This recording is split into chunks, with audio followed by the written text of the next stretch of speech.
Good evening, friends. Myself, Dr. Nidhi Darbari, on My Education Treasure. In my previous video on students' participation skill of micro teaching, I had discussed about its meaning. Today, in my present video, I am going to discuss about the factors affecting students' participation skill of micro teaching. Factors affecting students' participation. First point is physical conditions.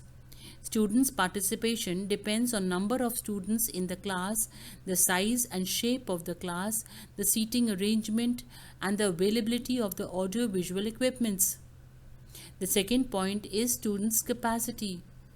Intelligence, aptitude, motivation, subject knowledge of the students, thinking power of the students are factors which affect the students' participation. Topic and the problem. If the subject and the problem is related to the previous knowledge of the students, it is according to the needs and interest of the students and it is appropriate for divergent and critical thinking, then it helps in developing the students' participation. Factors related to the teachers. Teacher's knowledge and his direct behavior has a great role. The subject knowledge of the teacher's awareness of the students' aptitude toward the subject, and his direct behavior can increase the students' participation. In students' participation, students' verbal response and all the response that are done by the students are included. The goal of increasing participation is not to have every student participate in the same way or at the same rate. It is to create an environment in which all participants have the opportunity to learn. Some students will raise their voices more than others. This variation is a result of differences in learning preferences as well as differences in personalities. For example, some students who do not speak often in class are reflective learners who typically develop ideas and questions in their minds before speaking. Others are shy students who feel uncomfortable speaking in front of group. Many students who frequently volunteer to contribute are active learners who typically think while they speak. The teacher's goal is to create conditions that enable students of various learning preferences and personalities to contribute. To reach this goal, the teacher will need to take extra steps to encourage quiet students to speak up and occasionally ask the more verbose students to hold back from commenting in order to give others a chance. Shaping the environment, planning, and listening and responding are the main points. The first one is shaping the environment. Reserve a classroom. Reserve a classroom that will accommodate the kind of participation the teacher desires. Starting on the first day of the class, arrange the room in a way that encourage active engagement, considering the number of student chairs needed and also whether these chairs should be movable.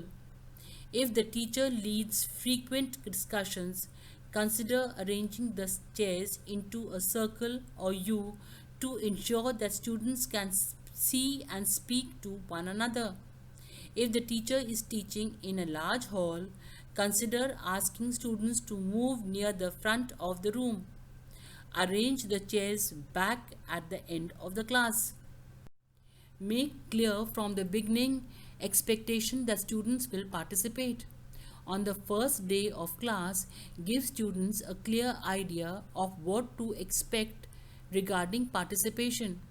Explain what the teacher sees as valuable about class participation, what all he wants to do to ensure that the classroom dynamics and activities support full participation, including calling on students who do not raise their hands and asking frequent contributors to allow others to have a chance.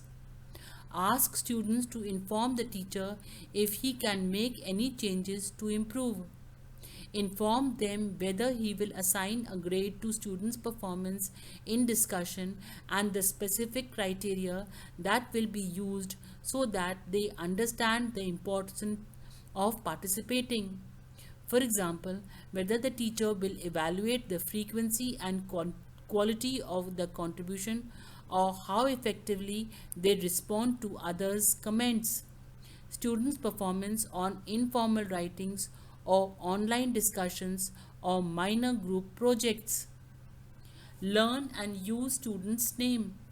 Students will be more engaged if they believe that the teacher perceives them as individual rather than as an anonymous member of a group.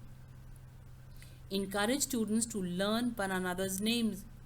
This strategy will increase the possibility that they will address one another by name and direct their comments to one another. The next point is planning. In a discussion, assign students some of the responsibility for increasing participation by all. For example, on the first day of the class, the teacher might tell students the goals for class participation and ask them to come up with a list of guidelines that will help the class to reach this goal. The guidelines such as do not interrupt others when they are talking and critique the ideas, don't criticize the person. The teacher should distribute this list in class. Use a variety of teaching methods including lectures, discussion and small group work. If the teacher is teaching a lecture course, set aside time during each lecture to ask and answer questions, to ask students to solve a problem or to discuss an issue. Pause every 15-20 minutes for this purpose. When students learn to expect these opportunities for discussion or questioning, they will listen more actively to the lecture. If the teacher is teaching a discussion course, integrate short lectures into the lesson plan in order to introduce concepts, clarify and order ideas, and help students make connections. Use small group discussions, informal writing assignments before or at the start of the class to prompt students thinking about the discussion topic.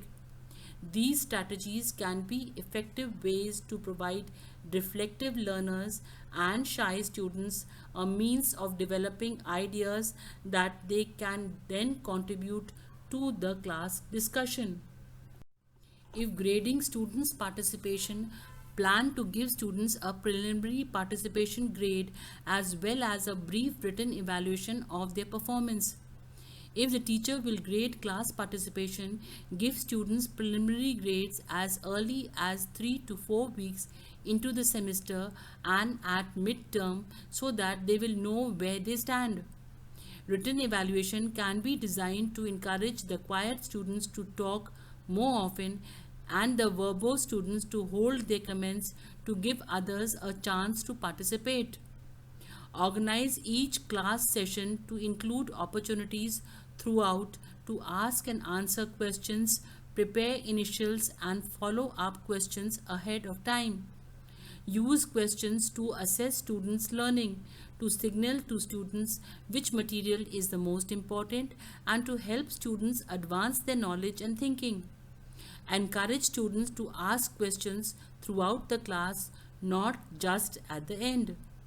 The next point is listening and responding. The first point is using verbal and non-verbal cues to encourage participation. The teacher should not rely on the same volunteers to answer every question.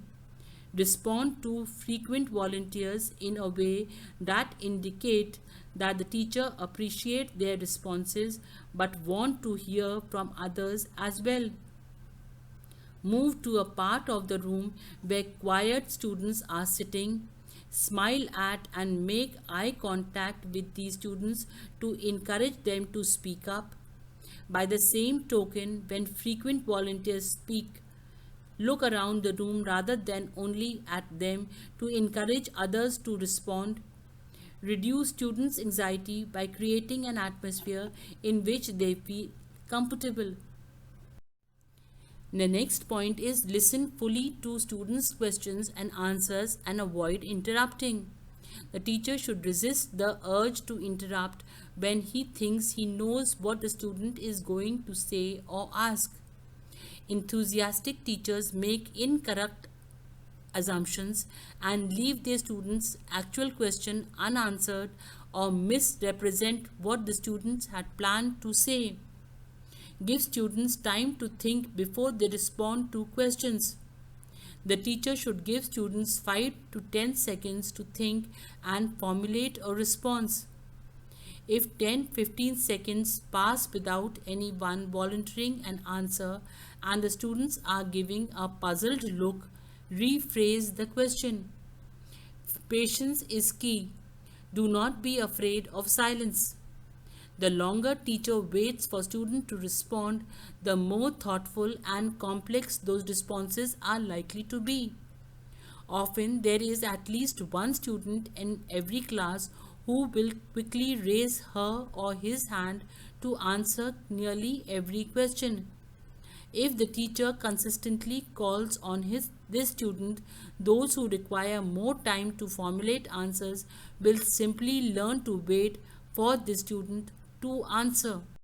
If you found the video to be informative and interesting, I request you all to please give a like to my video to motivate me, share it with others and subscribe it so that whenever I upload a new video, you will get a notification. The next point is provide specific, encouraging, varied responses. The teacher should point out what is helpful or interesting about students' contribution.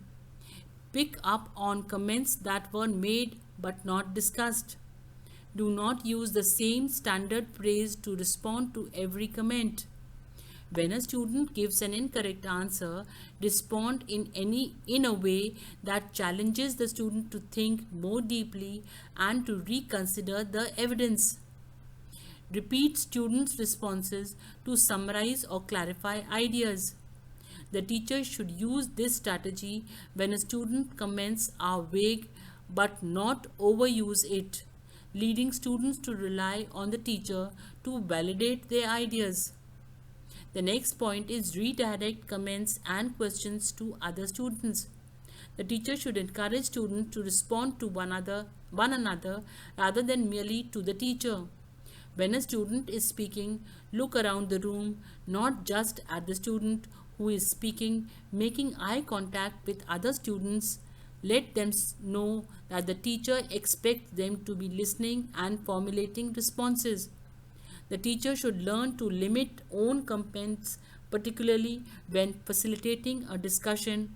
Hold back from responding to every comment, otherwise students will learn to wait for the teacher to respond rather than formulating their own responses. Place the emphasis on students' ideas. The teacher should encourage students to share their ideas and use those ideas. Referring back to a comment made by a student in an earlier class demonstrates that the teacher has thought about and appreciated what students have to say. Active student participation does not happen naturally. It must be carefully planned and encouraged. The teacher should set aside time to assess students' participation in the course and to develop strategies for improvement, administer mid-term student evaluation to help with this process. Taking notes during and after a semester so that the teacher has a record of what went well and what he would like to change the next time to teach the course in order to increase students' participation. Thank you very much for patiently watching the video and don't forget to subscribe.